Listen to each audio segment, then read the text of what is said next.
Pahalgam terrorist attack நம்ம நாட்டையே வந்துட்டு பார்த்தோம் அப்படின்னா உலுக்கி போட்டிருக்கு. காரணம் என்ன அப்படின்னா, தீவிரவாதிகள் வந்துட்டு பார்த்தோம் அப்படின்னா, அப்பாவி மக்கள் மேல தாக்குதல் நடத்தியிருக்காங்க. சோ இந்த காலகட்டத்திலயும் ஒரு சில பேர் அரசியல் பண்ணிட்டு இருக்காங்க. கட்டாயம் வந்துட்டு இது அரசியல் செய்வதற்கான ஒரு நேரம் கிடையாது. தீவிரவாதத்தை இந்தியால இருந்து வெளியேற்ற முடியுமா அப்படின்னு கேட்டீங்க அப்படின்னா, எஸ் கண்டிப்பா தீவிரவாதத்தை வெளியேற்ற முடியும். யார் நினைச்சா முடியும் அப்படின்னா, ரெண்டு பேர் நினைச்சா முடியும். நம்பர் 1 யார் அப்படின்னா பெற்றோர்கள். நம்பர் 2 யார் அப்படின்னா ஆசிரியர்கள். பெற்றோர்களும் ஆசிரியர்களும் சின்ன குழந்தைகள்ல இருந்தே மாணவர்களையும் அவங்க பெற்ற பிள்ளைகளையும் தாய்நாட்டின் மீதான பற்றோட வளர்த்தீங்க அப்படின்னா கட்டாயம் அந்த குழந்தை தேசத்துக்கு எதிராக எந்த செயலையும் ஈடுபடாது அப்படிங்கிறதுல எந்த சந்தேகமும் கிடையாது.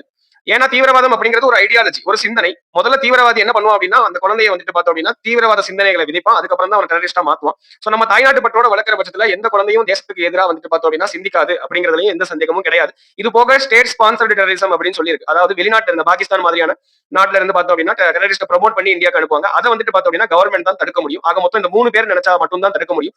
விரைவில் பாரத நாட்டில இருந்து பார்த்தோம் அப்படின்னா தீவிரவாதம் கருவறுத்து அனுப்பப்படும் அப்படிங்கிறதுல எந்த சந்தேகமும் கிடையாது. வாழ்க பாரதம், வந்தே மாதரம், ஜெய்ஹிந்த்.